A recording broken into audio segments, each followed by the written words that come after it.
tones of Michael Bublé on Ramon and Will. Ramon Foster, Will Bowling. Austin Price joining us with the latest out of Knoxville. I feel so much more subdued, Austin. I feel so calm bringing you in. Do you still agree to give us the latest nuggets out of Knoxville, even though the glass hasn't broken this morning? I do. I did that for Ramon. I know he, around the Christmas holidays, normally likes to, start the water and have him a Bublé bath and listen to a little Christmas music. And so, hey, I thought we would. Hey, wait, listen. When we exit, though, I want the glass to break. All right, perfect. The glass breaks on the way out. Fantastic. I knew you would come with something this morning, man. But a Bublé bath is that did me in right there. We did already hear "Silent Night" by the Temptations, which was a Ramon request earlier this morning. My first choice was "A Tender Tennessee Christmas." Yes, they told me you had already selected that this morning, and. That's right. You get up for this time of the year, Austin, or is it still work for you? Are you kidding me, man? I love my Christmas tree's been up before the kids came for the candy at Halloween. I love it, Austin. Heck yeah, man. I love it. That's why my wife keep looking at me like, why do you enjoy Christmas so much? Because I do. Okay, that's the only answer I got. I do. Okay. And for all the people out there that say you got to wait till Thanksgiving, you do you. And I'll do me. There it is. And I'll enjoy my 60 days of my tree that takes forever to put up. And you can enjoy your 25 days. And that's okay. Everybody can be different, and everybody can look at how they want to. And words of wisdom and a good way to live. I'm telling multiple trees or just one, Austin? And real or fake? Multiple trees. No, they were both artificial. We do not do the real. We do not do the real variety in here. But if you go to Costco and get one of theirs, it's about as real as a fake tree can get. That's true. There it is. Not to give the old sales pitch for the Costco Christmas tree, but there you go. Austin Price of VolQuest's On 3 with us for his weekly visit. Austin, Payton Lewis is expected to enter the transfer portal. What went into that decision? How surprising was that? And how do you expect Tennessee to fill his role next season? Not surprising at all. He just had not played as much and not had the impact that I thought he would. I thought he was really going to have a chance to be Tennessee's next great back, and he just did not have the wiggle that I thought and just did not leave the impact that I thought he would. And so he's off to the portal, and Tennessee will now have to go to the portal to try to get a replacement for him. And we'll see, who they're able to go get. Ultimately, it's somebody to pair with Deshaun Bishop, who, with a good, strong bowl game, actually not even a strong bowl game, he had 62 yards. He'll go over 1,500 yards for the career, and he'll go over 1,000 for the season. And basically, a backup role last year and a shared role this year. So he's had a lot of success during his, first couple of years at Tennessee, and not too bad for a former walk-on. Austin, Brennan Sorsby at Cincinnati appears to be the only quarterback in the Pete Nakos articles and what we have read out there really strongly linked to Tennessee at this point. And there have been other quarterbacks that maybe in the past were linked. Right now, it feels like it's just Sorsby, Austin. How surprised would you be to see them be amongst the top bidders for him? Like, is Brendan Sorsby potentially going to have to take somewhat of a pay cut a la a Chaz Lanier compared to BYU or Kentucky a couple of years ago? Or is Tennessee, in your mind, maybe willing to go to that top dollar mark for a guy like him? I mean, I'd be pretty surprised if they are, but I mean, that's not to say that they can't. They certainly could. I just don't know if that's the direction they'll go with their money. Is it you're going to put that much into Sorsby? Do you try to go at a lesser amount with somebody else and make it a competition? What do you do? I think that's the biggest question for Josh Heupel because he does have other voids to fill on this roster. And you look at safety, you look at defensive line, maybe even a linebacker. You've obviously got to add a tailback. Quarterback's important, uber important. It's the driver of the boat.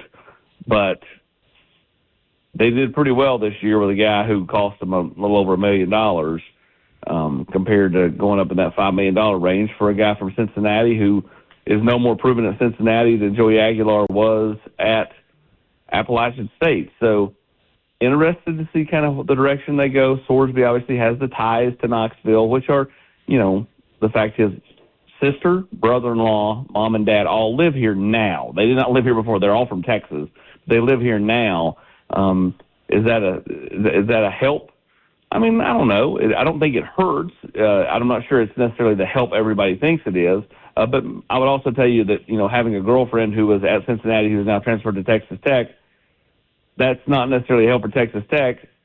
They've been dating a couple of months. It's not like they've been dating for a couple of years. So I think he's going to do what's best for him. If that's Texas Tech money-wise, it'll be Texas Tech money-wise. If it's somebody else, it'll be somebody else. Either way, I think this comes down to the NIL dollar figure likely for Sorsby. Austin Price with us from VolQuest's on 3. We've been kind of waiting to kind of read the tea leaves, Austin, about Josh Heupel's quarterback decision and how much he trusts George McIntyre and Faison Brandon versus how much he feels like he needs a starting transfer quarterback. Does this link between Tennessee and Sorsby, Austin, do you think that tells us anything about how Josh Heupel feels about the two young quarterbacks on his roster in an immediate context, or is this just more about a logical fit from the Sorsby perspective? I think it's more about the logical fit. I would also tell you that, as I said last night in the Monday Night Chat, if Josh Heupel knew that 2027 was guaranteed, I think he probably rolls with the guys he has on campus. But I think there's a notion out there. Look at James Franklin. He went from number 2 in the country to out of a job in about a 3-week span. Life comes at you fast in this game, especially in this era where people are just so impatient. And so I think for Josh Heupel, he has to look at and balance what gives me the best chance, the most realistic chance to win next year. Is that an inexperienced redshirt freshman or true freshman, or is it someone who has had success, has played well at a smaller level compared to the SEC? Listen, there are guys that have rolled into this league, Joey Aguilar, Trinidad Chambliss, that have had success from smaller football. Sorsby has had a nice run at Cincinnati, which is a bigger level than App State. It's a bigger level than Ferris State. But there's no guarantee. All of this is a bit of a guess, right? Whether you decide to roll with the young guys or you take the transfer, it's all a bit of a guess to your ability to play against the defenses you're going to face. Tennessee's going to face some really good ones next year, really good defensive coordinators. Your ability to process, and you gel with your teammates. All those things play a role in having success come next fall. So it's all a bit of a guess, and so it's interesting to see kind of the direction they go and what they want to do with it. Joined by VolQuest's on 3's Austin Price this morning. Austin, speaking of just the unknowns, Coach Inge will be calling the plays in the bowl game, man. Is this any kind of just prerequisite for him being a part of Jim Knowles' staff? Or do you have any feel on any coaches right now that'll be retained by him, could possibly be retained by him? No, I don't think it hurts. I think it would be a help. I don't think it's a guarantee, though, that he's back on Jim Knowles' staff. But, again, I do not think it hurts that he is labeled the interim defensive coordinator. Jim Knowles has worked with linebackers before, so in theory he could be the linebackers coach in the DC, much like John Chavis was back in the 90s. But the last few times he's been a DC, Penn State, Ohio State, he's been more of a walk-around guy. I think Rodney Garner's got a shot to be back on the staff. We'll see what happens with Coach Chop. Obviously, he's got a lot of ties in recruiting. We'll see what happens with Coach Martinez. But as of now, no. Coach Knowles has been doing a lot of evaluating, taking notes, kind of monitoring and just observing the last week and a half. He's not been super involved in a lot of team meetings. Now, he goes in to some position meetings and, again, takes notes, observes, what Rodney Garner looks like in a meeting room or Coach Inge or whatever. But he's not done a lot in terms of being super involved with the current team and definitely not the game plan for this bowl game. No doubt. With the bowl game coming up, too, do we have any outlook on what Lance Hurd's decision is going to be moving forward right now? Right now, he's slated to play. Again, that's all relative. Yeah. It could change at any time. Now, the team has broken. They are headed home for the holidays. They are going their separate ways, and they'll reconvene Christmas night in Nashville.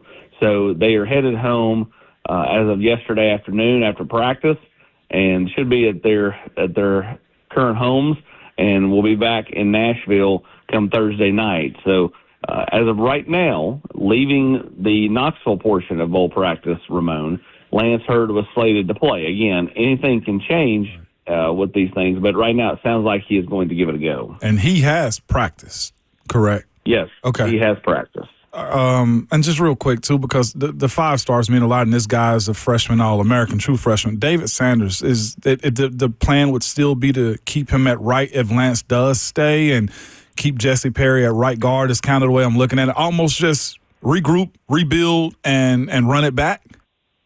Are you saying for next year? Yeah, for 26, my bad. That's a great question, Ramon. I think David Sanders plans on being the left tackle next year. Now, can they get Lance or David to buy into being the right tackle? I think that should be less of a thing. Look at Darnell Wright. I know. He's arguably one of the best right tackles in football.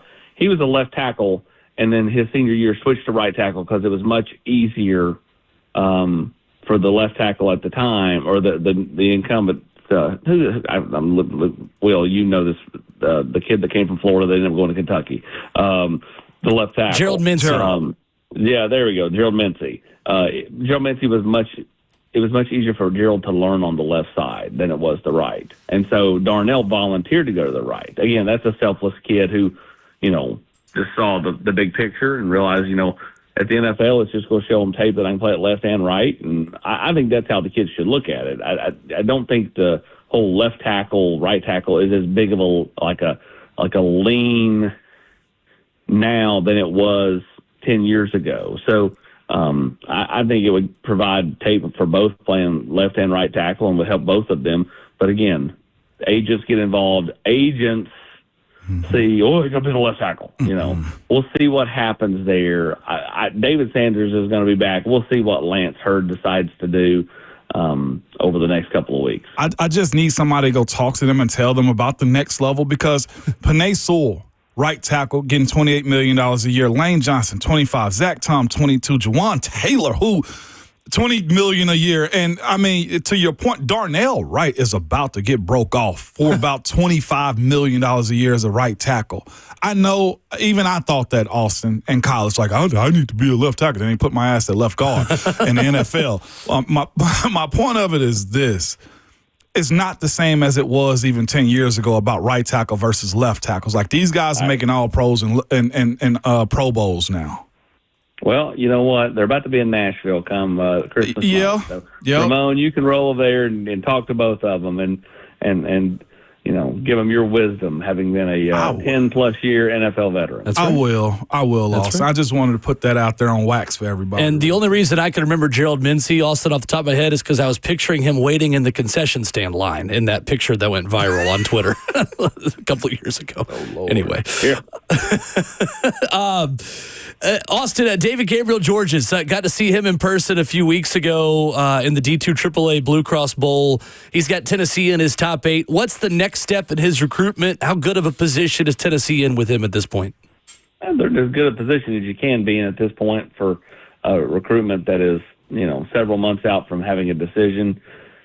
It's Tennessee and Ohio State. I know he lowered it to 8, but it's really those top 2 teams. We'll see if somebody else can get involved. It does not feel that way as of right now. It feels like those 2 teams are destined to battle it out until a decision is made sometime in spring or summer. The question is when does he take official visits? There's been a lot of chatter out there that he may take some official visits in the spring. If that's the case, then that's a bumps up decision compared to most kids. I think if you're Tennessee, the big thing here is you don't want to do the visit in the spring at Tennessee and then him wait till the summer at Ohio State. Northern schools are always going to push summertime. Now, this kid's from Canada, so a 45-degree visit in April in Columbus versus a 75 to 80-degree visit in June, I just don't think it matters because he's used to the cold.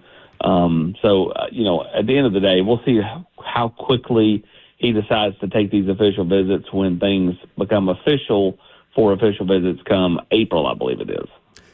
Austin, it's incredible the kind of athlete that he is, and I know that Brentwood Academy defense had some success against him. He also clearly was not 100% healthy in that game, and probably wasn't for a lot of this season anyway. And a lot of future Tennessee players potentially on the field in that game too. When you think about Kenny Simon and Keyshawn Bowman and some of those guys, and of course Gabriel Georges. But, Austin, to that point, he looks like he could play SEC football tomorrow. Like the guy with the crop top jersey showing the six-pack, he looks like Ezekiel Elliott, Austin, against, like, as you know, really, really good private school football teams. How quickly could this guy step into Tennessee's offense and, in your mind, help right away? He's an instant impact type player. He really is. And I will say this. He's big on having someone to help share the load. He does not want to be a guy who carries it 30 times. He wants to be a guy who carries it 18 times and makes the 18 count. So I think he wants other backs around him.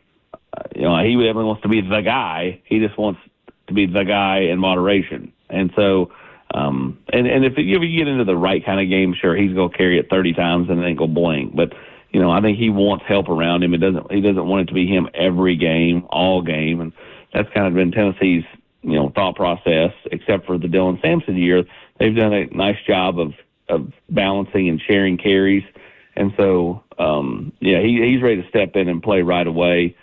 They let you call that AAA game, Will? They did not. The Brentwood Academy? They did not. I called the D2 single-A game between future Vanderbilt quarterback Jared Curtis and Trey Smith's alma mater, University School of Jackson. Okay. Well, I didn't. With Brentwood Academy, and I was going to say, how impartial would you be? Very. No, not at all. I would have been very biased under the broadcast table. Maybe over it on the headset, I would have been fine. But fair. Fair follow-up question, Austin. Austin Price of VolQuest's On 3 with us Tuesdays at 8:20. Are the new signees already on campus and practicing too? No, that's different this year. All that changed this year. So nobody's here early to practice. Okay. All right, for sure. That's what I needed. Austin Price gives us what we need to know every Tuesday at 8:20. Merry Christmas, Austin. Have a great week. Let's hear the glass break. There it is. Yeah. Glass breaking on the way out. Outro music for Austin Price. Ho, ho, ho. We'll talk to you next week on Game Day, Austin. Thank you. Love it, Austin. See you guys. All right. I kind of like the outro. I did too. That's kind of cool. I like the outro better right there, man. Oh, hey, did you hear the ho behind it? I did. Yeah, I did. That was Go good. off, Austin. Show them a personality Great visit out with here. Austin Price. Give the people what they want, Austin. At Austin Priceless, where you get him on Twitter.